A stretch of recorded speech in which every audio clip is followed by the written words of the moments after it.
असातिज़ा कराम, मुअज़्ज़िज़ मेहमानान गिरामी और मैं मकतब साथियों, अस्सलामु अलैकुम। सामीन कराम, जैसा कि हम सबको मालूम है कि जिन्ना स्कूल एंड कॉलेज में हर साल तकरीबी तक़सीम इनामात का इनेकाद होता है। हमारी आज की ये तकरीब इसी सिलसिले की एक कड़ी है।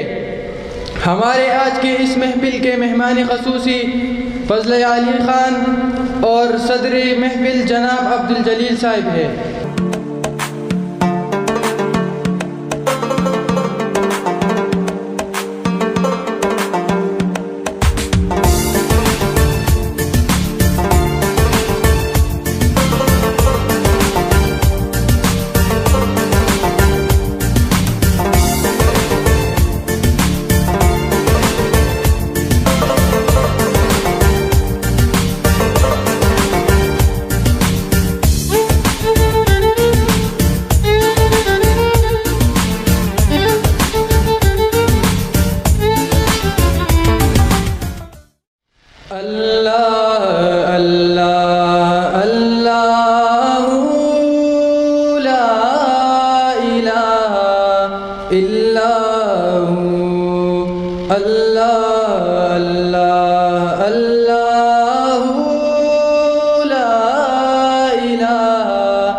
जाने वाला हर एक लम्हा देता है पैगाम।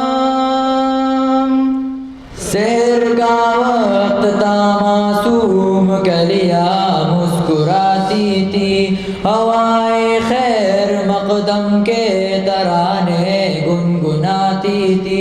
अभी जिब्रील भी उतरे न थे काबे मिंबर से कि इतने में सदा आई है अब्दुल्लाह के घर से। मुबारक हो शहे हर दो सरा तशरीफ ले आए, मुबारक हो मोहम्मद मुस्तफ़ा तशरीफ ले आए। मौलाया सल्ली व सल्लिम दाइमन आबादन अला हबीबी का खैरुल खल्क़ि कुल्लिहिम। लबों पे सजा है तेरा तराना, पखेर अगले मेरे मेहमान, पखेर अगले मुबारक हो तेरा आना, खिस्ता जाना ना, पखेर अगले मेरे मेहमान, पखेर अगले मेरे मेहमान, पखेर अगले। मेरे प्यारे वतन तू सलामत रहे, बाग़बाने चमन तू सलामत रहे।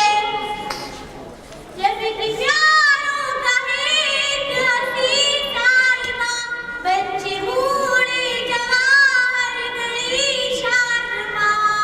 रफ़ीक़ प्यारों का एक हसी साहिबा, बच्चे बूढ़े बहारे चमन तू सलामत रहे, तू सलामत रहे, तू सलामत। چې کوم ایجوکیشن عبدالجلیل خان سٹارټ کړی دی، ستاسو نه به لیډران جوړوي او داسې لیډران چې هغه په هغو باندې بیا څوک ګوته نشي چوتولی. لکه زمونږ په موجوده حالاتو کې وزیر اعظم 3 ټرم وزیر اعظم پاتې شو، په جیل کې د هغه اختتام وشو. زه دا غواړم چې تاسو داسې سټیج ته ورسئ چې هغه تاسو یو شاینینګ سټار د ځانه جوړ کړئ. زه درته معمولي یو خبره کوم او ډېر په فخر باندې وایم چې زما یو بچی کشری بچی چې په بریکوټ کې پیدا شوی دی، نن هغه د هالیوډ سټار دی، په فلمونو کې راځي او تاسو به خبر شئ. نو په دا ګوګل باندې ګورئ نو تاسو ته پته لګي.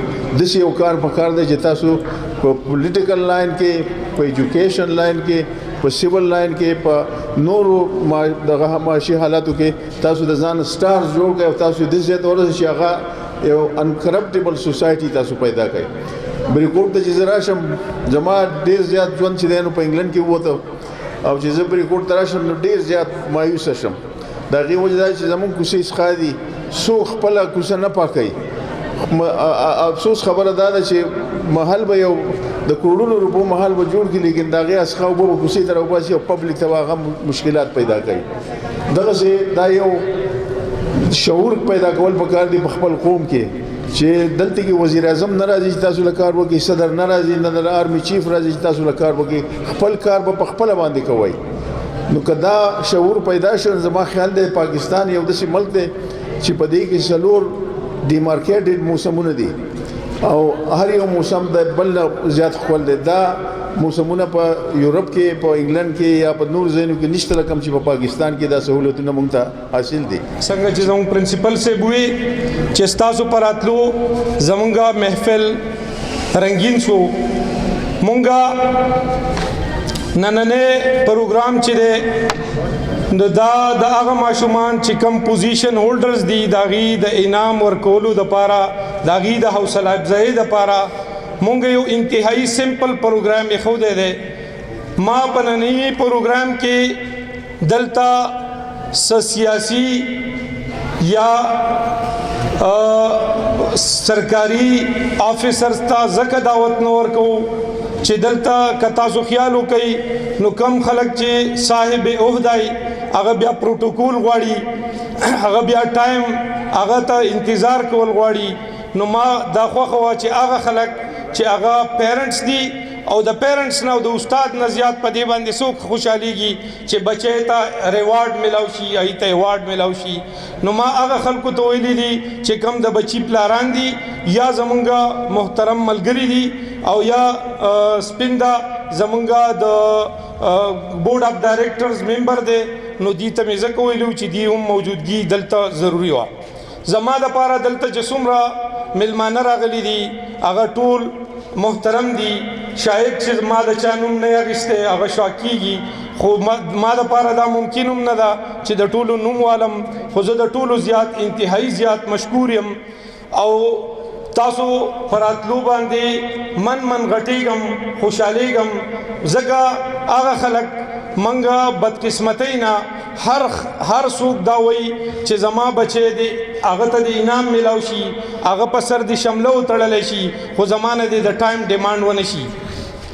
د ټولو نه غټ قیمتي وخت، قیمتي شی چې دی هغه وخت دی او والدین انفارچونیټلی خپلو بچو له د داسې موقع باندې چې بچي له یو پلار ټایم ورنکي چې زمونږ سره 70+ ایوارډز موږ ورکوو هغه ماشومان چې هغه 70 ماشومان دي هغوی پوزیشنز اخیستي دي.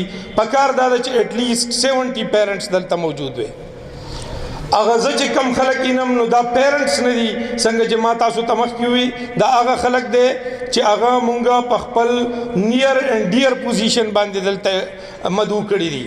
پیرنٹس د پدې کې بالکل نینم، خو بهرحال د الله نه به دا سوال کوو چې زمونږ خلکو کې دا شعور بیدار شي چې ایجوکیشن دا یو ډیر اهم شی دی. د حضور نبی کریم صلی الله علیه و آله وسلم حدیث مبارک دی چې د والدینو د خپل بچی دپاره د ټولو نه غټ انعام چې دی د هغې دپاره غټه سرمایه چې ده هغه ښه تعلیم و تربیت دی.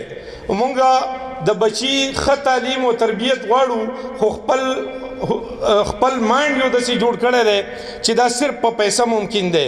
ځکه چې پرایویټ سکول ته به ځي، فیس به ورکوم، بیا به ټیوشن له ځي 150 روپۍ به هغه له ورکوم، قاري صاحب له به 100 روپۍ ورکوم او زه به بر یو ذمه ما چې زه څه کوم هغه به کېږي. خو دا چېرته نشي کېدی. تاسو په دنیا کې هغه خلک کامیاب خلک هغه دی چې هغې خپلو بچو له خپل ټایم ورکړی دی. زه په داسې موقعو باندې د نن د سرعام انویټیشن نه ورکولو بنیادي وجه دا ده چې نن که یو څو ملګري راغلي دي، خو زه مینټلي دې ته تیار یم چې ما یو څو انویټیشن کارډز ورکړي دي. خو مونږ په تیر فنکشن کې د 1000 نه زیات انویټیشن کارډز ورکړي او بیا هم 100 ماشومان پیرنټس ډېر په مشکله سره راغلي. زه کم ملګري چې راغلي دي هغه ټول زما دپاره محترم دي او څنګه چې ما تاسو ته ووی چې دلته د چیف ګیسټ کنسپټ نشته، دلته د صدر مجلس کنسپټ نشته.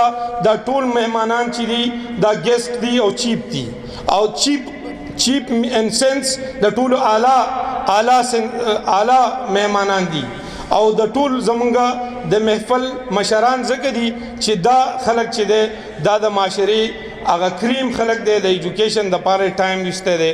زه د دې ټولو زیات مشکور یم. زه د جنا سکول انتظامیه د طرفه د هغه ماشومان چې چا پوزیشن اخیسته دی داغي پیرنټس ته ما چې څنګه وي چې پیرنټس ته زه مبارکباد ورکوم خو انفارچونیټلی پیرنټس نشته او دې بچو ته ګوره دا کم ایوارډ چې دی د دې مارکیټ ویلیو ډیره کمه خو د دې ویلیو په فنکشن سره سیوا شي د دې ویلیو په هغه وخت کې سیوا شي چې پیرنټس راشي دلته بچي ایوارډ وصولي او داغه شانه بشانه داغه پلار ولاړي داغه ماما ولاړي داغه رور ولاړي نو د دې ایوارډ اهمیت ډیر زیات سیوا شي او د دې بچي په ذهن کې د ایوارډ او د تعلیم هغه ترس نور سیوا شي. خو چې داسې هغې ته پته ولګي چې زما پلار کنن په دې ایوارډ خوشحاله وي خو ما سره به ولاړو نو هغه نیکسٹ ټایم هغه دلچسپي هغه ختم شي.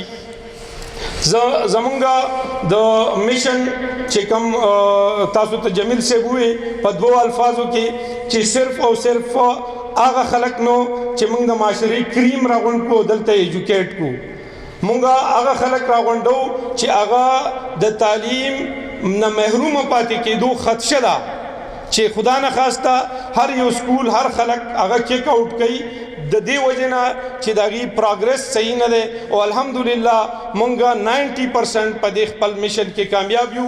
هغه ماشومان چې هغه ډیر کمزور یو چې جنا ایجوکیشن سیستم سره هغه راغلي دي هغه دومره پالیش شوي دي چې هغه پوزیشن هولډرز دي او ډیر ښه پوزیشنز اخیستي دي.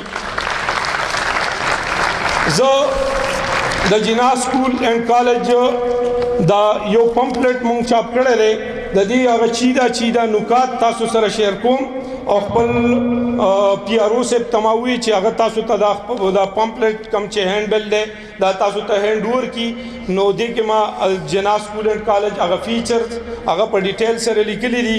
مونږه الحمدلله زه د الله لاک شکر ادا کوم چې مونږه یو بل کال د خپل ژوند په تعلیم او تعلم کې تیر کو. دا الله په دې لاک شکر دی او شکر زکه دی چې حضور نبی کریم صلی الله علیه وسلم په فخر سره دا فرمائی کہ انما بعثت معلما مجھے معلم بنا کر بھیجا گیا ہے. منگا دا استاد پہ حیثیت یو بل کال تیر کو اور الحمدللہ 17 سال منگا دا 2003 نا جنا ایجوکیشن سسٹم پہ تعلیم میدان کی پہ یو ډیر زیات فخریہ انداز کے تیر کو او منگا معاشرے تا ډیر فرٹل او ډیر پروڈکشن ورکو. الحمدللہ جنا سکول اینڈ کالج دا گزشتہ 17 سالنا پدی تعلیم و تعلم کی ثابت قدم دے.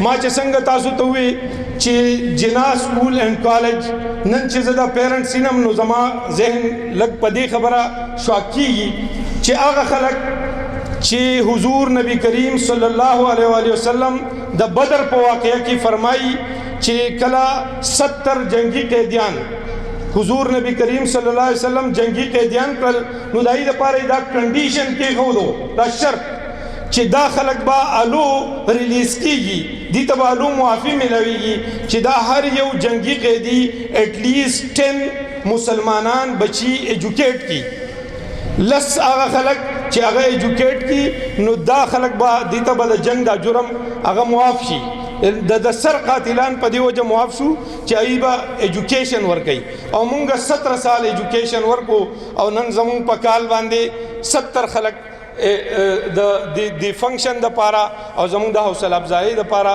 ناراضي داسې خبره هغه د خلکو مورال غورځي.